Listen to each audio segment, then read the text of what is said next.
¿Sabías que el hombre que saltó de gozo en el vientre de su madre, el profeta que llamó serpientes a los fariseos, el valiente que desafió a un rey, terminó en una cárcel oscuro, dudando si Jesús era realmente el Mesías? Si ese hombre dudó, entonces hay esperanza para ti. Porque en Mateo 11, Jesús no responde con un sermón de disciplina. Responde con algo que tu alma necesita más que respuestas: comprensión. Hoy no solo vamos a leer un capítulo de la Biblia, vamos a descubrir por qué Dios no se ofende con tus preguntas difíciles, por qué tu cansancio no es una señal de fe débil, y cómo encontrar un descanso que no depende de que tus circunstancias cambien, sino de que te conectes a la fuente correcta. En menos de 15 minutos vas a obtener 3 revelaciones clave.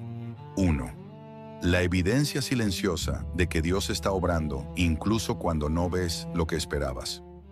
2. La diferencia entre el yugo de la religión que te aplasta y el yugo de Cristo que te sostiene. 3. ¿Por qué Jesús dice que su revelación es para los pequeños y cómo dejar de esforzarte tanto para ser grande? Introducción: la crisis en la cárcel. Mateo 11 nos recoge justo en medio de una tormenta. Hasta ahora, Jesús ha sanado, llamado discípulos y predicado. Pero aquí, la escena cambia a una prisión. Juan el Bautista, el precursor, el hombre que dijo es necesario que él crezca y yo disminuya, está a punto de ser ejecutado por Herodes. Y desde el fondo de esa celda, en la soledad más absoluta, le envía 2 discípulos a preguntarle a Jesús: ¿eres tú el que había de venir, o esperaremos a otro? Es una pregunta cargada de desesperación. Juan había entregado su vida entera a preparar el camino para el Mesías. Pero cuando el Mesías llegó, Juan no fue liberado, fue encerrado. Muchas veces esperamos que seguir a Dios nos saque de los problemas, pero a veces, Dios nos permite entrar en la celda para que aprendamos que Él es más real en la oscuridad que en la fama. ¿Pero qué dice la Biblia? Mateo 11. Los mensajeros de Juan el Bautista. 1. Cuando Jesús terminó de dar instrucciones a sus 12 discípulos, se fue de allí a enseñar y a predicar en las ciudades de ellos. 2. Y al oír Juan, en la cárcel, los hechos de Cristo, le envió 2 de sus discípulos. 3. Para preguntarle: ¿eres tú aquel que había de venir, o esperaremos a otro? 4. Respondiendo Jesús, les dijo: vayan, y háganle saber a Juan las cosas que oyeron y vieron. 5. Los ciegos ven, los cojos andan, los leprosos son limpiados, los sordos oyen, los muertos son resucitados, y a los pobres es anunciado el Evangelio. 6. Y bienaventurado es el que no halle tropiezo en mí. 7. Mientras ellos se iban, comenzó Jesús a decir de Juan a la gente: ¿qué salieron a ver al desierto? ¿Una caña sacudida por el viento? 8. ¿O qué salieron a ver? ¿A un hombre cubierto de vestiduras delicadas? He aquí, los que llevan vestiduras delicadas, en las casas de los reyes están. 9. ¿Pero qué salieron a ver? ¿A un profeta? Sí, les digo, y más que profeta. 10. Porque este es de quien está escrito: he aquí, yo envío mi mensajero delante de tu faz, el cual preparará tu camino delante de ti. 11. De cierto les digo, entre los que nacen de mujer no se ha levantado otro mayor que Juan el Bautista, pero el más pequeño en el reino de los cielos, mayor es que él. 12. Desde los días de Juan el Bautista hasta ahora, el reino de los cielos sufre violencia, y los violentos lo arrebatan.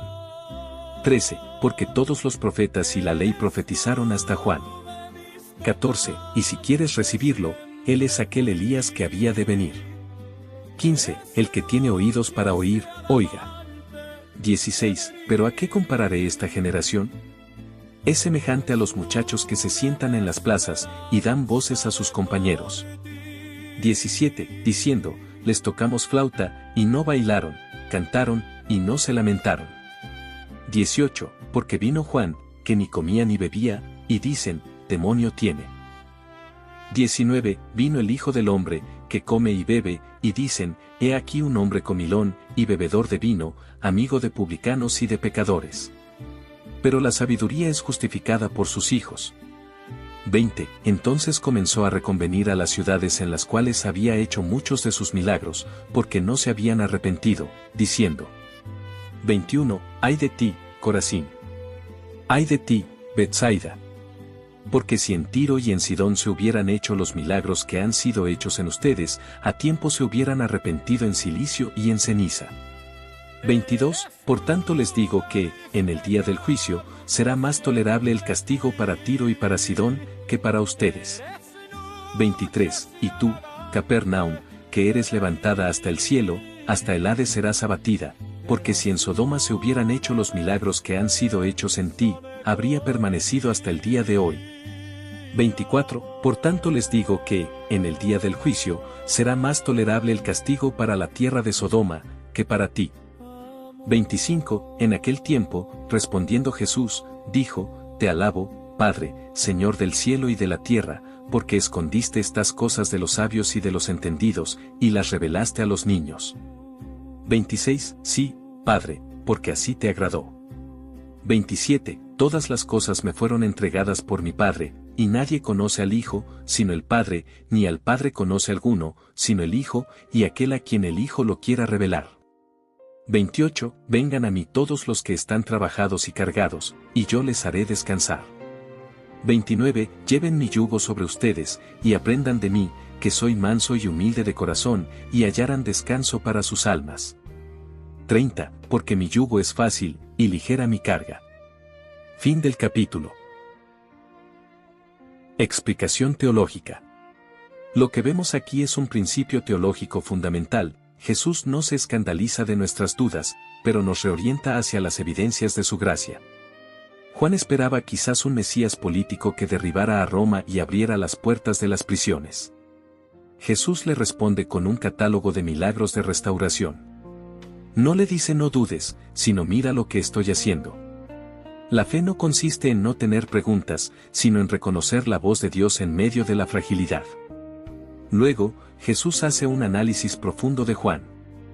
Dice que no es una caña sacudida por el viento. Es decir, a menudo queremos ser fuertes como Juan, pero la verdadera fuerza no es no quebrarse, sino seguir mirando a Cristo incluso en la celda. Y luego viene el corazón del capítulo, el yugo. En el contexto judío, el yugo era la interpretación de la ley. Los fariseos habían añadido cientos de mandamientos que hacían de la relación con Dios una carga insoportable. Jesús dice: mi yugo es fácil. Esto no significa que seguirle sea cómodo al estilo del mundo. La palabra griega Cristo significa bien ajustado. Como un yugo hecho a medida para el buey, que no le lastima porque está diseñado para su fuerza. Cuando tratamos de cargar con nuestra salvación, con nuestra reputación, con la necesidad de tener siempre la razón o de controlar nuestro futuro, ese es el yugo pesado. Jesús nos invita a soltar ese yugo y ponernos el suyo, el de la mansedumbre, el de la humildad, el de hacer la voluntad del Padre sin la presión del orgullo. ¿Cómo sería si Dios nos explicara esto con amor y misericordia? Imagina por un momento que la oscuridad de tu celda se ilumina, no con un rayo de luz externo, sino con la presencia de Cristo sentado a tu lado. No viene con un látigo, ni con un plan de escape inmediato. Viene con las manos marcadas. Y te dice: hijo, hija mía, no te pedí que entendieras todo, te pedí que confiaras en mí. ¿Crees que me ofendí cuando Juan dudó? No. Me dolió que estuviera solo en esa celda, pero no lo abandoné. Las pruebas que te envié no fueron para convencerte con lógica, fueron para recordarte mi carácter. El ciego ve porque yo soy la luz. El cojo anda porque yo soy el camino. El muerto resucita porque yo soy la vida. ¿Ves? Eso soy yo en tu vida. Deja de cargar con lo que no te pedí llevar.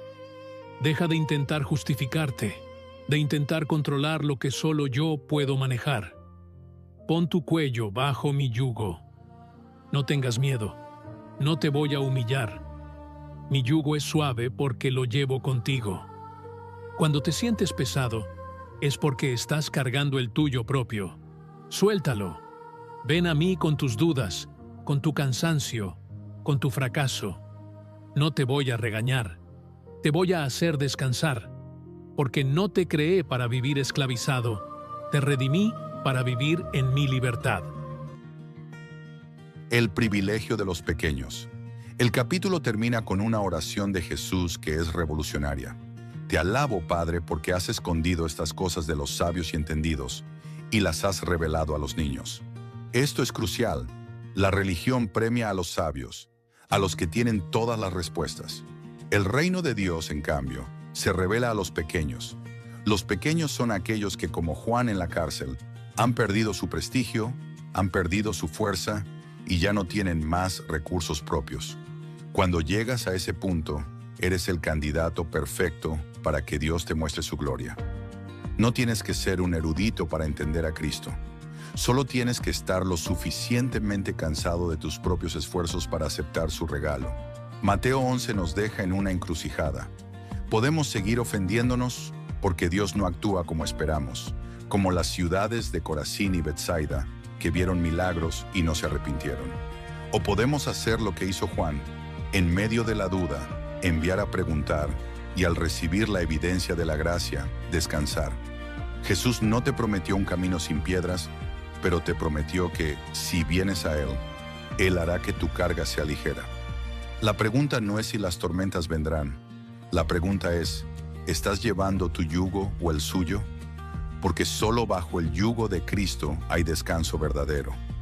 Si este mensaje tocó tu corazón, quiero que sepas que no estás solo en tu cansancio.